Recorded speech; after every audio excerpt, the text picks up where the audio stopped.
नमस्कार, मैं doctor love Sharma, consultant physician Karnal nursing home. आज हम डायबिटीज़ के बारे में डिस्कस करेंगे। डायबिटीज़ के बारे में हमने पिछली बार भी डिस्कस किया था। उसके एक कॉम्प्लिकेशन के बारे में डिस्कस किया था, हाइपोग्लाइसीमिया।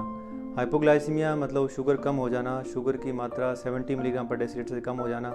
उसके हमने सिम्टम्स के बारे में डिस्कस किया था, सिम्टम क्या क्या होते हैं। एकदम से बेचैनी, घबराहट, पसीना आना, धड़कन बढ़ जाना, बेहोशी आने को होना, एकदम से मीठा खाने का मन होना, एकदम से पेशेंट रेस्टलेस हो जाता है। तो उसको कैसे मैनेज करना है, हमने उसके बारे में डिस्कस किया था। हम तुरंत 4 मीठी कैंडी ले सकते हैं, जूस ले सकते हैं, कोई भी मीठा पदार्थ ले सकते हैं। इस तरह से हम शुगर ठीक कर सकते हैं और एक बहुत मेजर कॉम्प्लिकेशन से बच सकते हैं जो काफ़ी लाइफ थ्रेटनिंग हो सकती थी। आज हम डायबिटीज़ के एक टॉपिक के बारे में डिस्कस करेंगे, इंसुलिन के बारे में। इंसुलिन के बारे में फैली हुई मिथ्स के बारे में डिस्कस करेंगे। ये एक ऐसा इशू है जिसे मुझे लगता है कि डायबिटिक पेशेंट्स, एक आम पब्लिक और सभी डॉक्टर इसको प्रॉब्लम को फेस करते हैं। डॉक्टर के बार बार कहने के बाद में भी पेशेंट इंसुलिन के लिए एग्री नहीं होता है। कुछ ऐसी मिथ्स फैली होती हैं जिसकी वजह से वो इंसुलिन लगाने के लिए एग्री नहीं होता। तो कितना भी कोशिश कर ले, डॉक्टर कन्विंस करने की ट्राई करते हैं। डॉक्टर अगर उनको ज़्यादा फोर्स करते हैं इंसुलिन लगाने के लिए तो डॉक्टर ही चेंज हो जाते हैं, लेकिन इंसुलिन नहीं लगाई जाती। तो ऐसी कुछ मिथ्स हैं, तो उनके बारे में हम डिस्कस करेंगे। इनमें भ्रांतियां हैं, जैसे कि एक भ्रांति है कि एक बार इंसुलिन चालू होने के बाद इंसुलिन लाइफ टाइम चलती है, इंसुलिन फिर उसके बाद में कभी बंद नहीं होती है। एक और भ्रांति है कि एक बार इंसुलिन आपने स्टार्ट कर दी है तो इसका मतलब ये है कि ये डायबिटीज़ का एक लास्ट ट्रीटमेंट है, ये एंड स्टेज का ट्रीटमेंट है। आपकी इंसुलिन स्टार्ट हो गई है, इसका मतलब डायबिटीज़ के आप एंड स्टेज ट्रीटमेंट पर आ चुके हैं। और एक ये भी माना जाता है कि इंसुलिन जो देते हैं वो बहुत पेनफुल होता है, काफ़ी पेन होता है। और कुछ लोग मानते हैं कि इंसुलिन को स्टोर करना एक बहुत प्रॉब्लमेटिक है, काफ़ी डिफ़िकल्ट रहता है। और कुछ लोग मानते हैं कि इंसुलिन को कहीं भी लगाया जा सकता है। इंसुलिन को हम आर्म में लगा सकते हैं, या इंसुलिन को थाई में लगा सकते हैं, या इंसुलिन को हमें कहाँ एब्डोमेन में लगाते हैं, मतलब कौन सी जगह इंसुलिन लगाने के लिए परफेक्ट रहेगी। तो इसी प्रक्रिया में हम पहले टॉपिक पे डिस्कस करते हैं कि इंसुलिन किसी पेशेंट को इंसुलिन लगाई जाती है और इंसुलिन एक बार स्टार्ट होने के बाद लाइफ टाइम इंसुलिन लगानी पड़ती है। पहले तो हम मोटे मोटे तौर पे ये हमें समझना चाहिए कि इंसुलिन क्यों लगाई जाती है। किसी पेशेंट्स को इंसुलिन बोली जाती है, तो वो इसका कारण क्या है। अगर हम मोटे मोटे तौर पे देखें तो शुगर का मैनेजमेंट है, जो ओरल हाइपोग्लाइसेमिक एजेंट्स है, सभी ओरल हाइपोग्लाइसेमिक एजेंट्स का एक अलग अलग अपनी एक उसका काम करने का तरीका होता है। लेकिन उनमें से 2 मुख्य तरीके हैं जिससे जो भी शुगर की मेडिसिन है वो काम करती है। पहला तरीका ये है कि इंसुलिन की मात्रा हमारे शरीर में अच्छी है, लेकिन इंसुलिन उसका जो ब्लड में शुगर है वो पेरिफेरल टिश्यूज़ में यूटिलाइज नहीं हो पाती है। इंसुलिन की मात्रा भी ठीक है और शुगर की मात्रा ज़्यादा है, लेकिन वो शुगर पेरिफेरल टिश्यूज़ में यूटिलाइज नहीं हो पाती है। तो उसमें हम कुछ ऐसी मेडिसिन देते हैं जो इंसुलिन रिसेप्टर्स पेरिफेरल टिश्यूज़ पे होते हैं, जो पेरिफेरल ऑर्गन्स पे होते हैं। तो वो रिसेप्टर्स जो रेजिस्टेंस है, जो रिसेप्टर्स काम नहीं कर पा रहे हैं, उनको वो एक्टिवेट करते हैं और शुगर कंजप्शन सेल्स में बढ़ जाता है।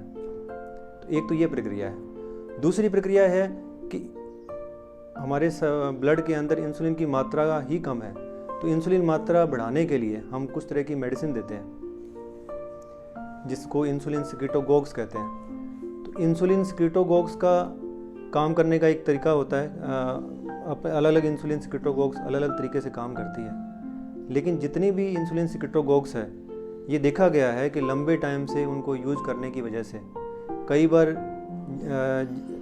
ये जैसे इंसुलिन सिक्रेट करती हैं, हमारी पैंक्रियाटिक सेल्स में बीटा सेल्स होती हैं उनसे, तो उस प्रक्रिया में बीटा सेल्स को धीरे धीरे थोड़ा नुकसान होता है, जिससे बीटा सेल्स की मात्रा कम होती है और धीरे धीरे उनमें इंसुलिन सिक्रेट करने की क्षमता भी कम होती है। तो उस स्टेज में हमें इंसुलिन ऐड करना पड़ता है। या कुछ ऐसे एक्यूट कॉम्प्लिकेशंस होते हैं, या कोई भी एक्यूट ऑर्गन डिजीज़ है, तो उसमें ब्लड शुगर लेवल काफ़ी हाई हो जाता है, इंसुलिन की डिमांड बहुत बढ़ जाती है, तो हम अलग से इंसुलिन देते हैं। तो इंसुलिन देने की ये माना जाता है कि इंसुलिन देने के नुकसान भी होते हैं। तो इंसुलिन देने का एक ही नुकसान हो सकता है कि इससे आपका वज़न बढ़ सकता है। इसमें ग्लाइकोजन ब्रेकडाउन कम हो जाता है, तो इसकी वजह से वज़न बढ़ जाता है। इसको हम बड़ी इजीली मैनेज कर सकते हैं, हम एक्सरसाइज बढ़ा सकते हैं, हम दूसरी कुछ मेडिसिन्स हैं जिससे वेट रिड्यूस होता है, जो शुगर भी मैनेज करती है, उनको ऐड कर सकते हैं, कुछ लाइफस्टाइल मॉडिफिकेशन कर सकते हैं, तो उनको मैनेज कर सकते हैं। एक बार इंसुलिन शुरू होने के बाद लाइफ टाइम इंसुलिन लेनी ही पड़ती है, ऐसा ज़रूरी नहीं है। जैसे मैंने बताया, कुछ एक्यूट कॉम्प्लिकेशंस होते हैं जहाँ पे हमें इंसुलिन ऐड करनी पड़ती है, या कोई हमने सर्जरी प्लान करनी है, कोई मेजर सर्जरी प्लान करनी है, तो हम इंसुलिन ऐड करते हैं ताकि शुगर का लेवल जल्दी से अचीव किया जाए और हमें सर्जरी से रिलेटेड कोई कॉम्प्लिकेशन ना हो, कोई हमें इन्फेक्शन ना हो। सेप्सिस में भी इंसुलिन ऐड करते हैं जिससे कि सेप्सिस जल्दी कंट्रोल होता है। और एक सबसे बड़ी बात है कि कई बार हम ऐसा देखते हैं कि अगर हम अर्ली स्टेज पे इंसुलिन ऐड करते हैं, अगर हमारी शुगर ओरल हाइपोग्लाइसेमिक एजेंट से कंट्रोल नहीं हो रही है और हम इंसुलिन ऐड करते हैं, तो इससे क्या होता है कि जो हमारी बीटा सेल्स हैं, जो पैंक्रियाटिक सेल्स हैं, बीटा सेल्स हैं, जो इंसुलिन सिक्रीट करती हैं, जो ओरल हाइपोग्लाइसेमिक एजेंट्स हैं, टैबलेट्स की वजह से एग्जॉस्ट हो चुकी हैं या शुगर हाई रहने की वजह से सुस्त हो चुकी हैं, तो वो सेल्स भी एक्टिवेट हो जाती हैं। तो उस प्रक्रिया की वजह से कई बार ऐसा होता है कि इंसुलिन अगर हम अर्ली स्टेज पे ऐड करते हैं तो इंसुलिन छूट भी सकती है, बीटा सेल्स हमारी वापस से एक्टिवेट हो सकती है और इंसुलिन सिक्रीट कर सकती है। तो इसका मतलब ये है कि इंसुलिन अगर अर्ली स्टेज पे ऐड किया जाता है तो इसका ये एक्चुअली बेनिफिशियल होता है, ये हमारी बीटा सेल्स को प्रोटेक्ट करती है।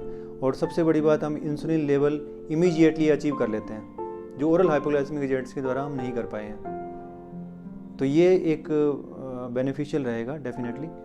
और इस प्रक्रिया को एक बड़े ही एक साधारण से एग्जाम्पल से समझ सकते हैं। मैं किसी पेशेंट्स को ये एग्जाम्पल देना प्रेफर करता हूँ। जैसे कि आप मान सकते हैं कि कोई एक कुआं है और कुएं के पास एक हैंडपम्प है और कुएं में पानी नहीं है, तो उस हैंडपम्प के थ्रू हम अगर उसके हम ओवर बर्डन दे के उसको ऐसा कोई भी तरीका नहीं है कि हम उसके थ्रू पानी ले पाएँ। वो तभी पॉसिबल हो पाएगा अगर हम कुछ टाइम के लिए हम पानी की सप्लाई अलग से देते हैं, कुएं को रेस्ट देते हैं, तो हो सकता है पानी आसपास से इकट्ठा हो और वो हैंडपम्प भी वापस काम करने लग जाए। तो एक ये बड़े ही साधारण से एग्जांपल से हम समझ सकते हैं। तो मोटे मोटे तौर पे कहने का मतलब ये है कि इंसुलिन हमारे लिए बेनिफिशियल है, किसी टाइम इंसुलिन ऐड करनी पड़ती है, तो डॉक्टर की सलाह के हिसाब से हमें चलना चाहिए। और इंसुलिन हमेशा लाइफ टाइम चलेगी ऐसा ज़रूरी नहीं है। दूसरा ये मान के चलते हैं कि इंसुलिन ट्रीटमेंट कुछ एक भ्रांति ये फैली होती है कि इंसुलिन ट्रीटमेंट एक लास्ट स्टेज ट्रीटमेंट है, कि डायबिटीज़ एक लास्ट स्टेज में है। देखिए, इंसुलिन शुगर भी कई तरह की होती है। जैसे अगर टाइप 1 डायबिटीज़ है, अगर किसी को बचपन से शुगर है तो उसमें पैंक्रियाटिक सेल्स नहीं इतनी अच्छी डेवलप नहीं हो पाती है, तो हमें इंसुलिन देनी पड़ती है। लेकिन अदरवाइज मैंने आपको बताया कि इंसुलिन कई बार ऐड होती हैं और उसके बाद में बंद भी की जा सकती है। और एक ये मानते हैं कि इंसुलिन इंजेक्शन काफ़ी पेनफुल होता है, तो ऐसा नहीं है। पहली बात, एक जो नॉर्मल इंजेक्शन होता है उससे इसको कंपेयर नहीं कर सकते। नॉर्मल इंजेक्शन की सुई मोटी होती है और इंट्रामस्कुलर लगता है इंजेक्शन, तो वो पेनफुल होता है। इसकी एक 32 गोज की छोटी नीडल होती है और सबक्यूटेनियस टिश्यू में अप्लाई किया जाता है, तो ये पेनफुल कतई नहीं मान सकते। हाँ, किसी पेशेंट्स में अगर रॉन्ग मेथड से यूज किया जाए तो कभी कभार थोड़ा बहुत पेनफुल हो सकता है। इसमें हमें ये ध्यान रखना चाहिए, एक तो सेम साइट को हमने यूज नहीं करना चाहिए, कि जहाँ इंजेक्शन लग रहा है उसी जगह बार बार अप्लाई ना करें। तो इसके लिए एक सिंपल सा मेथड है कि हम एब्डोमेन के ऊपर अपनी 4 फिंगर रखते हैं और उसके बाद हम 4 फिंगर छोड़ के सेंटर टू पेरीफेरी, अंदर से बाहर की तरफ हम इंजेक्शन लगाते हैं। पहले ऊपर से, फिर नीचे, फिर और नीचे, फिर दूसरी साइड में। इस तरह से एक ही जगह पे बार बार इंजेक्शन लगने की संभावना बहुत कम हो जाएगी। पहले वाली जगह की नंबर बहुत लेट वापस आने में कुछ टाइम लगेगा, तो उसमें वहाँ पे पेन होने की संभावना कम है। दूसरा एक ये ध्यान रखें कि जैसे जब हम इंसुलिन को हम फ्रिज से निकालते हैं और रिफिल में उसको डालते हैं, जितनी मात्रा हमें इंसुलिन की लगानी है, उसके जस्ट बाद में हमें अप्लाई नहीं करनी चाहिए। एकदम बिल्कुल ठंडी इंसुलिन हमें अप्लाई नहीं करनी चाहिए। उससे पहले थोड़ा सा हाथों में रब करो, रब कीजिए अच्छे से। रब करने के बाद में उसको अप्लाई करें नॉर्मल बॉडी टेम्परेचर पे आने के बाद। तो इस तरीके से हम ये नहीं कह सकते कि पेनफुल होगी। और एक ये माना जाता है कि इंसुलिन स्टोरेज काफ़ी डिफ़िकल्ट है, इसको स्टोरेज करना काफ़ी मुश्किल काम है। तो ऐसा नहीं है, इंसुलिन को आप फ्रिज में स्टोर कर सकते हैं और फ्रीजर में स्टोर नहीं करना है आपने। और ट्रैवलिंग में इंसुलिन पेन को यूज कर सकते हैं। और एक ये कहा जाता है कि इंसुलिन को कहीं भी यूज किया सकता है। हम एब्डोमेन में यूज नहीं करेंगे, हम आर्म्स में लगा सकते हैं। तो आर्म्स में लगाने में सबसे बड़ा इशू यह है कि वहाँ पे सबक्यूटेनियस टिश्यू काफ़ी कम होता है, तो वहाँ पे इंट्रामस्कुलर लगने के चांसेस ज़्यादा है।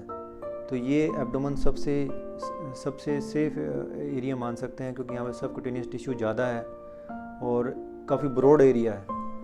तो यहाँ पे सबसे ठीक अप्लाई करना सबसे ठीक रहेगा। उसके बाद में थाई पे हम अप्लाई कर सकते हैं, थाई पे भी सबक्यूटेनियस टिश्यू रहता है, लेकिन एब्डोमेन बेस्ट है, एब्डोमेन पे अप्लाई करना ठीक रहेगा।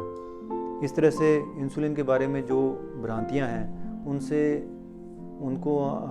हमें बचना चाहिए और डॉक्टर की सलाह के हिसाब से चलना चाहिए। तो ये सब इंसुलिन के बारे में फैली हुई मिथ्स के बारे में आज का टॉपिक था।